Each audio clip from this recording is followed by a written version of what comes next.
जय विज्ञान के दोस्तों। आज मैं जय मसीह की नहीं कहूँगा क्योंकि इस वीडियो के बाद आप भी नहीं कहेंगे। हमारे इस यूट्यूब चैनल में आपका फिर से एक बार स्वागत है।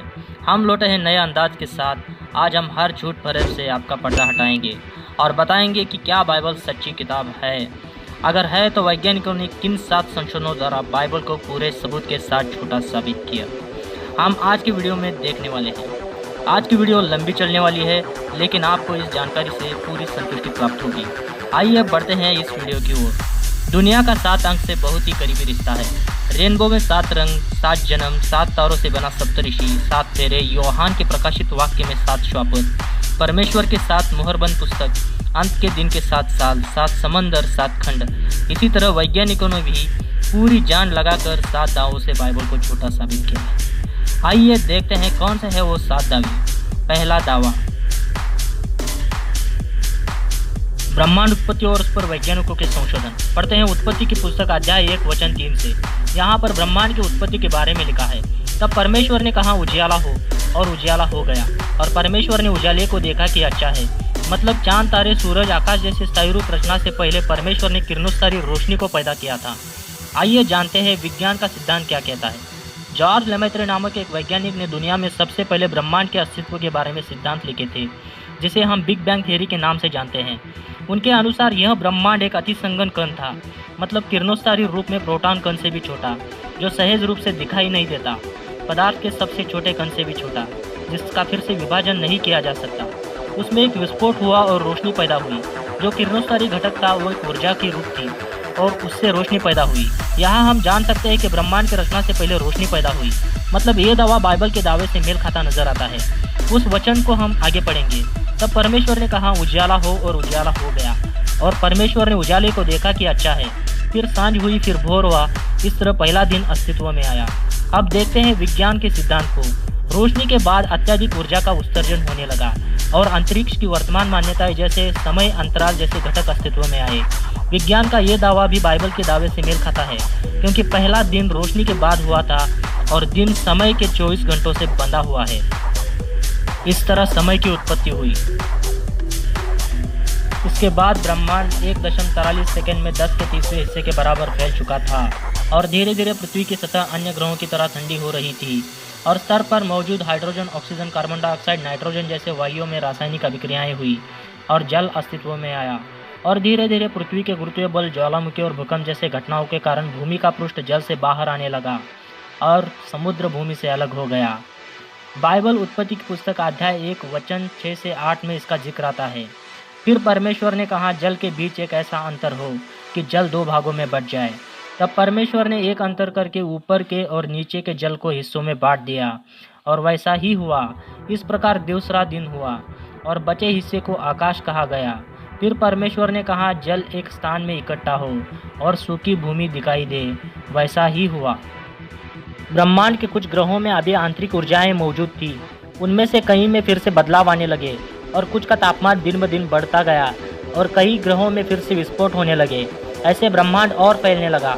इन सारे ऊर्जाओं के उत्सर्जन के कारण ब्रह्मांड में पहला मलबा प्रोटॉन और न्यूट्रॉन के क्रम से संतुलित होने लगा और हर ग्रह से जुड़ी कक्षाएं बनने लगी और सूर्यमालाएं बन गई। उसी तरह हमारे पृथ्वी के कक्षा में एक सूरज बना और गुरुत्वीय बल के कारण एक मलबा पृथ्वी के कक्षा में घूमने लगा। उसे हम चंद्रमा कहते हैं। इसका संज्ञान बाइबल की उत्पत्ति की पुस्तक अध्याय 1 वचन 14 से 16 में मिलता है। फिर परमेश्वर ने कहा दिन को रात से अलग करने के लिए आकाश के अंतर में ज्योतियां हो, और वे चिन्ह समय, दिन और वर्षों के कारण बने, और वे प्रकाश देने वाली भी ठहरे, और वैसा ही हुआ। तब परमेश्वर ने 2 ज्योतियां बनाई, बड़ी ज्योति को दिन की प्रभुता करने के लिए और छोटी ज्योति को रात की प्रभुता करने के लिए, और साथ में तारांगनाएं भी बनाई।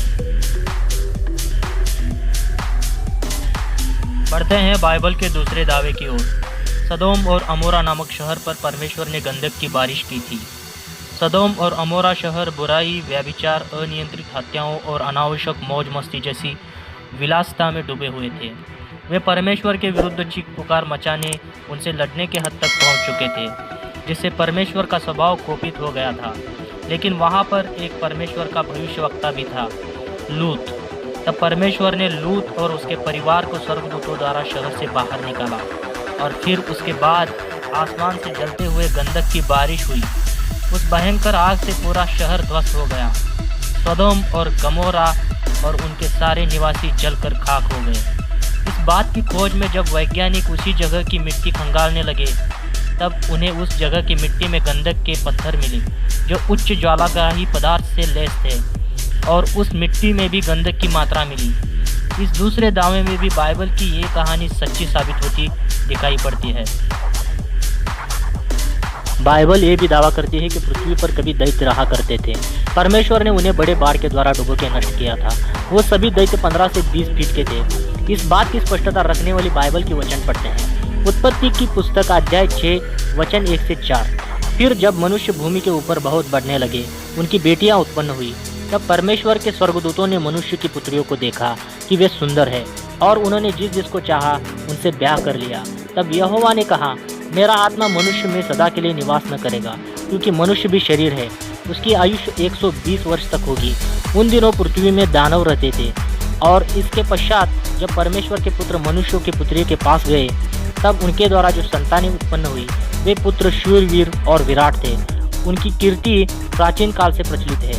हाल ही में खोज के दौरान कुछ इतिहासकारों को और कुछ भूगर्भीय शास्त्रियों को ऐसे कंकाल मिले हैं जो मनुष्य की कंकालों से 7 गुना बड़े हैं। कुछ कंकाल चीन के पूर्व के जियान हिस्सों में मिले हैं। उनके मुताबिक जहां पर एक औसतन इंसान की कद 1.7 से 1.8 मीटर होता है, वह इंसान की कंकालों की लंबाई 5 मीटर से 8 मीटर तक थी, मतलब 19 से 25 फीट। बाइबल की ये बात भी सच साबित हुई दिखाई पड़ती है। नूह के जीवन काल के दौरान मनुष्य में पाप बढ़ गया था, इसलिए यहोवा दुनिया का अंत करना चाहते थे। इसलिए यहोवा ने नूह भविष्यवक्ता को एक कार्य सौंपा था, जैसे कि दुनिया का अंत हो और एक नई दुनिया बसाने का जरिया भी बचा रहे। इस बात का संज्ञान उत्पत्ति की पुस्तक अध्याय 6 वचन 13 से 22 में मिलता है। इसलिए उन्होंने नूह को एक जहाज बनाने बोला और कहा कि जहाज 100 हाथ लंबा, 50 हाथ चौड़ा और 30 हाथ ऊंचा हो, मतलब 600 फीट लंबा, 100 फीट चौड़ा और 60 फीट ऊंचा जहाज हो। उसे एक खिड़की और एक छत भी हो, ताकि परमेश्वर जल प्रलय से दुनिया को तबाह कर दे, साथ ही में नए जीवन का जरिया बचे। इसलिए उन्होंने नूह से वाचा बांधी थी। उन्होंने नूह को अपने परिवार समेत जहाज में बैठने बोला था और साथ में हर प्रजाति के प्राणियों का एक जोड़ा भी साथ में लेने को बोला था। नूह ने वैसा ही किया था। तो क्या इसके सबूत मौजूद है? जी हाँ, तुर्की के पहाड़ी इलाकों में इसके सबूत मिले हैं। पूरा जहाज का ढांचा और उसका एक लंगर भी बरामद हुआ है। साथ में बाइबल की जहाज की सभी मुजमाप शोधकर्ताओं द्वारा खोजे गए अवशेषों से मेल खाते हैं। बाइबल का 5वां दावा, मूसा नबी से जुड़ी निर्गम की घटना सच में हुई थी। इसका संज्ञान हमें निर्गम अध्याय 14 26 से 31 वचन में मिलता है। मूसा नबी जब इजरायलियों को मिस्र के फिरौन राजा के कैद से छुड़ा लाते हैं, तब फिरौन अपनी सेनाओं को उनके पीछे भेजता है। मूसा नबी सारे इजरायलियों के साथ इजराइल की तरफ भागने लगते हैं। बीच में लाल समुद्र की बड़ी रुकावट थी और कोई रास्ता नहीं था, लेकिन परमेश्वर ने मूसा को समुद्र के बीच में से रास्ता बना कर दिया था और इस पश्चात फिरौन की पूरे सेना को समुद्र में डुबो के मारा था।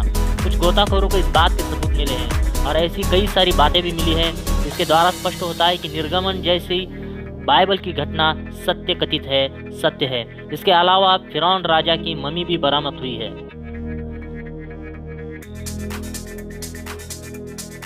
बाइबल का छठा दावा, बाइबल ये दावा करती है कि यीशु मसीह के जन्म के दौरान हेरोदेस राजा ने उन्हें मारना चाहा था और यीशु मसीह के शोध में वो अपने ज्योतिषों को भेजता है और ज्योतिष छोटे यीशु को देख जान लेते हैं कि ये भविष्यवाणी के हिसाब से पैदा हुआ बच्चा है।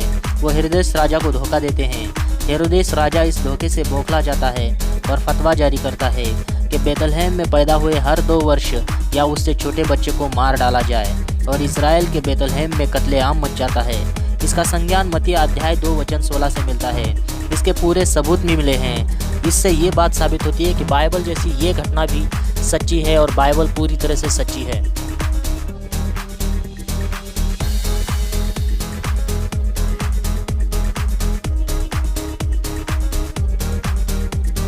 बढ़ते हैं बाइबल के 7वें दावे की ओर। बाइबल के अनुसार यीशु को वधस्तंभ पर सूली पर चढ़ाया गया था, लेकिन इसके सबूत नहीं मिले थे। वैज्ञानिक इतिहासकार गहन अध्ययन के बाद बहुत से सारे सबूत मिल गए। तब सूली पे चढ़ाए जाने की प्रथा थी, ये शोध में आया और यीशु मसीह की कफन भी मिल गई थी। जो जो बाइबल में लिखा था उसी तरह की सब चीज़ें और कपड़ों पर लगे सेलुलर्स के निशान से निष्पन्न हुई। इससे पता चलता है कि बाइबल की हर एक बात सच्ची है। बाइबल एक सच्ची किताब है और यीशु मसीह हमारा जिंदा खुदा है। यीशु मसीह के नाम में जय हो। यीशु मसीह का अनुग्रह कृपा सब पर बनती रहे।